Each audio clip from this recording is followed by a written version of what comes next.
زمونږ په باره کې خلک وایي مونږ خو د نبي صلی الله علیه وسلم د اتباع د وجې نه په امام پسې څه وایو سورت فاتحه، ځکه د الله نبي فرمایي بغیر دې نه مونځ نه کېږي. د سار په جمع کې ورپسې صحابي قرات کو، دا څوک ما پسې قرات کو چې کله مونځ ختم شي د الله نبي زه ومه، نو د الله نبي ورته وفرمایل چې ما پسې قرات مه کوه مګر سورت فاتحه وایه، جهري مونځ دی او د سار مونځ دی، ځکه بغیر د دې نه مونځ نه کېږي. دا خو د الله نبي صلی الله علیه وسلم فرمایي.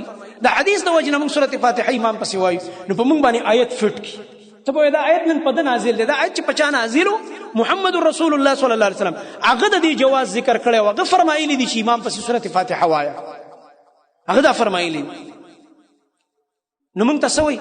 وایي دا وګورئ، وایي الله قرآن کې وایي چې واذا قرئ القرآن فاستمعوا له وانصتوا لعلكم ترحمون. حالانکه دا آیت په جواب د بل آیت کې نازل دی چې مشرکان یو خبره وقال الذين كفروا لا تسمعوا لهذا القرآن والغوا فيه لعلكم تغلبون. هغه درې خبرې کړې دي، کې درې خبرې راغلې په جواب کې. هغه څه کافران وایي لا تسمعوا لهذا القرآن، قرآن ته غوږ مږدئ چې دا نبی بیانوي، د قرآن ته غوږ مږدئ، نعوذ بالله خرابۍ موي مکه مشرکان. بل څوک والغوا فيه شور پکې وکړي. دریم لعلكم تغلبون، دې لپاره چې تاسو په غالب شئ په دې پیغمبر او په دې صحابه باندې. مشرکانو دا درې خبرې کړې وي کافرو، الله دا درې په جواب کې دا درې خبرې ولګلې. څه فرمایل چې واذا قرئ القرآن فاستمعوا له، هغه لا تسمعوا غوږ ورته مږدئ قرآن ته. الله څه فرمایي؟ غوږ ورته کېدئ چې قرآن ویلې کېږي. هغوی څه ویلې؟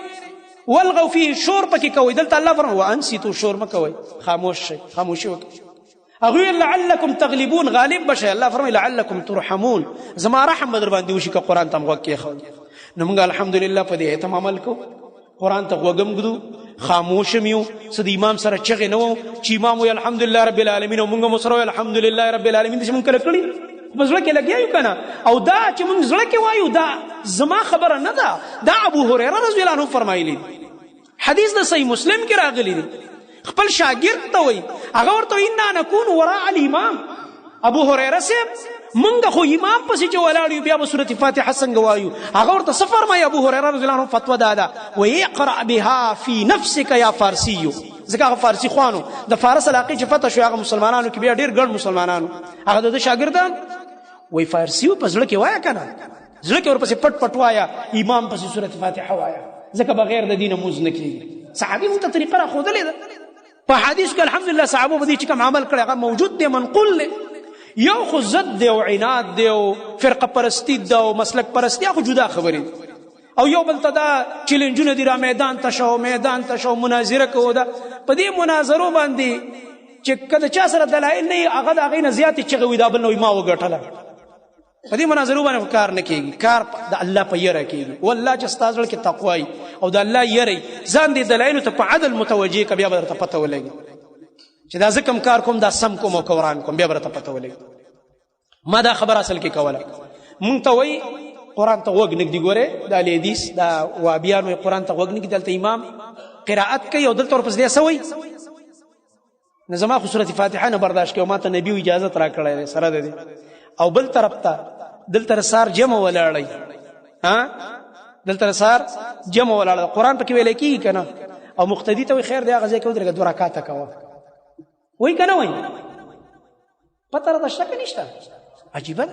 ما ته الحمدلله مو وایه رب العالمین، ته خو د قرآن خلاف کې. مقتدي صاحب ته دې نه مړه 2 رکعاته کوه، الحمدلله نه چې سبحانک اللهم مو وایه، الحمدلله رب العالمین مو وایه، قل هو الله احد مو وایه، سبحان ربي العظیم مو وایه، سمع الله لمن حمده وایه، بیا سجدې لزال سبحان ربي الاعلى وایه. او مولوي صاحب دې قلارې لګوي قرآن دې وایي، هغه ته خو نه وایي چې قرآن ته غوږ کېده. مقتدي صاحب ته خو دې نه وایي چې قرآن ته غوږ کېده. دین معلومیږي چې ستا د دې احادیثو سره ضد دی، د دې سنتو سره دې نه لګي. هغه ته د 2 رکعاتو مکمل پوره اجازت ورکړي. بل د الله نبی مونځ د الله اکبر نه شروع کړی. ما ته وایي فاتحه مو وایه، هلته قرآن لوستی کېږي، دلته مقتدي ته وایي نه وایه خیر دی پښتو پکې وایه. نیت مې کړی د زړه د خلاصه، نیت کوم د زړه د خلاصه په دې حاضر وخت کې د ماسپښین دا 2 رکعاته او دا ماسپښین 4 رکعاته فرض مونځ کوم په دې حاضر امام پسې مخ مې د کعبې شه. عجیبه خبره ده. ما ته وایي الحمدلله رب العالمین مو وایه، هغه ته وایي ټول چې کوم دی پړپړه وایه، او د جمعې د ورځې چې کوم دی نیت وایه، د مانځه او د سار نیت وایه. سار قرآن لوستلی کېږي، دی پښتو وایي لګی. ما ته فاتحه مو وایا هغه ته خیر دې پښتو وایا نیت پکې وایا ما ته د ماخام په مانځ کې چې قران لوستل کېږي ما ته سورۃ فاتحه مو وایا هغه ته وایا پښتو چې نیت مې کړې د زړه د خلاصونو دا ولي څه کوي لګي دلته قران لوستل کېږي کم سوي لګي زه سورۃ فاتحه هم دا دې سوي دغه هغه سوي چې نه قران نه ثابت دي نه د حدیث نه د صحابهونه بلکې احناف علماء پیرت کړي او د بدعت اجازه هغه ته ورکي او ما ته په حدیث باندې د عمل اجازه نه راکې دا څنګه چللې د کوټې سر یو دی او هواګانې پکې دوه لګيږي وای خلک وای عجیب خبره ده دا خو ناشنا خبره ده نو دی وجه نظام محترمونو دا تعصبات دي دا زدونه او عنادونه دي د دې نه ځان ساتل پکار